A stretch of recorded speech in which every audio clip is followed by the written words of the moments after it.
बनारस वाराणसी का अपभ्रंश रूप है। वाराणसी का वास्तविक नाम काशी है। बौद्ध साहित्य में महाजनपद युग में वाराणसी काशी जनपद की राजधानी थी। वाराणसी वरुणा और असी नदियों के बीच बसा है। सारनाथ उत्तर प्रदेश में वाराणसी रेलवे स्टेशन से लगभग 6 किलोमीटर पर स्थित है। चौकोर कुर्सी के ऊपर बना होने के कारण इसे चौखंडी स्तूप कहते हैं। 4 भुजाओं वाले आधार पर ईंटों द्वारा निर्मित बौद्ध स्तूप गुप्त काल अर्थात लगभग 4वीं-5वीं सदी में बना उस स्थान का द्योतक है जहां बोधि प्राप्ति के पश्चात भगवान बुद्ध ने पंचवर्गीय भिक्षुओं को देखा था। सम्राट अशोक द्वारा निर्मित इस स्तूप का उल्लेख 7वीं शताब्दी के विख्यात चीनी यात्री ह्वेनसांग ने अपनी यात्रा विवरण में भी किया है। इस स्तूप की ऊंचाई लगभग 93 फीट है तथा प्रत्येक सोपान की ऊंचाई व चौड़ाई लगभग दोनों 12 फीट है। चौखंड स्तूप के ऊपर एक बुर्जी बनी हुई है जो मुगल काल की है। पुरातत्व संग्रहालय में गुप्त, मौर्य, कुषाण आदि राजाओं के काल की अनेक दुर्लभ मूर्तियों का संग्रह है। सारनाथ अपनी धार्मिक परंपराओं तथा पुरातात्विक अवशेषों के कारण सभी को अपनी ओर आकर्षित करता रहा है। बौद्ध साहित्य में इसे ऋषिपत्तन तथा मृगदाय का मृगदाव कहा गया है। इसका आधुनिक नाम सारनाथ संभवतः सारंगनाथ अर्थात मृगों के स्वामी का परिवर्तित रूप है। धर्मराजिक स्तूप का निर्माण सम्राट अशोक द्वारा करवाया गया था। सम्राट अशोक ने 8 में से 7 स्तूपों को खुलवाकर धातु अवशेष को एकत्रित किया और फिर 84,000 स्तूपों का निर्माण करवाया। धर्मराज का स्तूप उन्हीं में से एक है।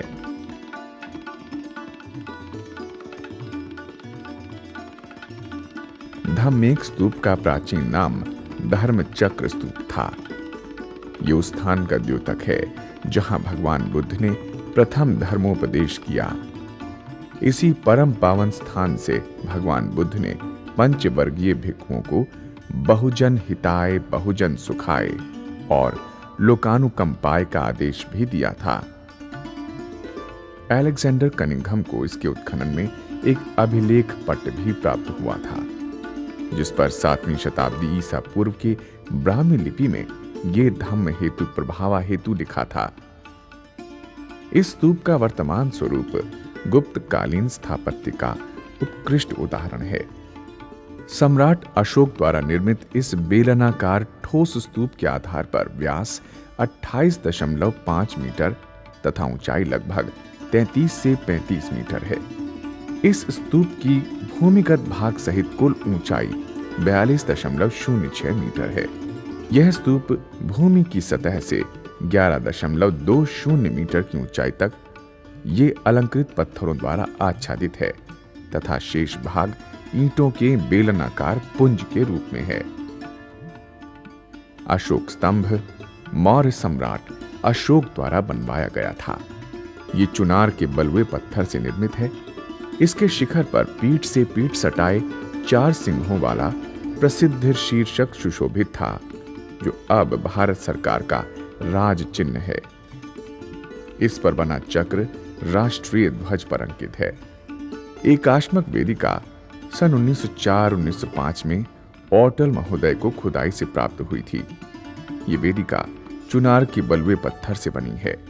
मूल गंध कुटी भगवान बुद्ध के ध्यान साधना स्थल पर निर्मित एक विशाल मंदिर का भग्नावशेष है। वेदसांग के अनुसार इसकी ऊंचाई लगभग 61 मीटर थी।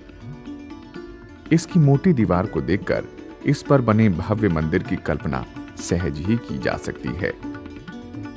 18.29 मीटर भुजा वाले वर्गाकार आधार पर बने इस मंदिर का प्रवेश द्वार पूर्व की ओर था।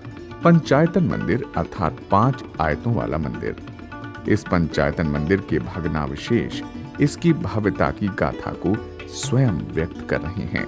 धर्मचक्र जिन विहार का निर्माण कन्नौज के गढ़वाल नरेश गोविंद चंद की बौद्ध रानी कुमारी देवी द्वारा दिए गए दान से किया गया। ये संपूर्ण विहार परिसर अनेक पूर्ववर्ती विहारों के भग्नावशेषों के ऊपर बना है।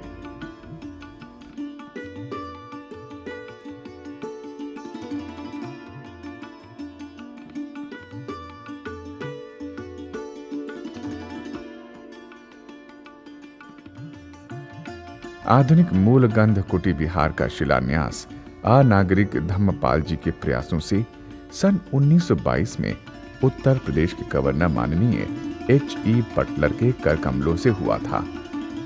चुनार के पत्थरों तथा ईंटों से निर्मित इस विहार में तक्षशिला, पाकिस्तान से प्राप्त बुद्ध की अस्थियां भी प्रतिष्ठित हैं, जिन्हें हर वर्ष कार्तिक माह की पूर्णिमा वाले दिन संपूर्ण सारनाथ में जुलूस के साथ परिक्रमा की जाती है।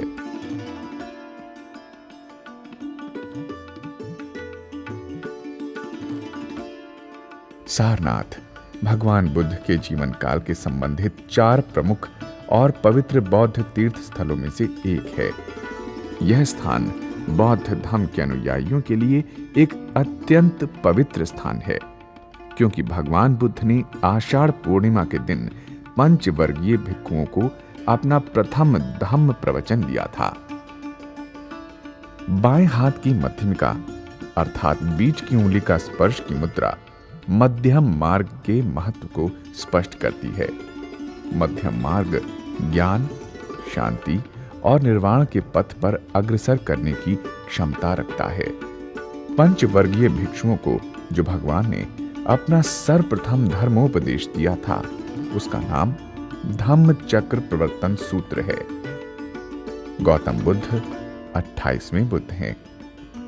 इसी प्रांगण में भगवान बुद्ध के पूर्व 27 बुद्ध की मूर्तियां स्थापित हैं। जातक अट्ट कथा के अनुसार उनके नाम तन्हंकर, मेधांकर, शरणांकर, दीपंकर, कौंडिन्य, मंगल, सुमन, रेवत, शोभित, अनोमदस्सी, पदम, नारद, पद्मोत्तर, सुमेध, सुजात, प्रियदस्सी, अर्थदस्सी, धम्मदस्सी, सिद्धार्थ, तिस, फुस, विपस्सी, सिखी, विश्वंभु, ककुसंध, कोनागमन, कासप हैं। भगवान बुद्ध के बाद जो बुद्ध होंगे उनका नाम मैत्रेय बुद्ध है। एक बुद्ध के परिनिर्वाण के बाद से दूसरे बुद्ध के होने तक की अवधि को बुद्धंतर कहते हैं। बौद्ध धम्म के केंद्र में मानव है बस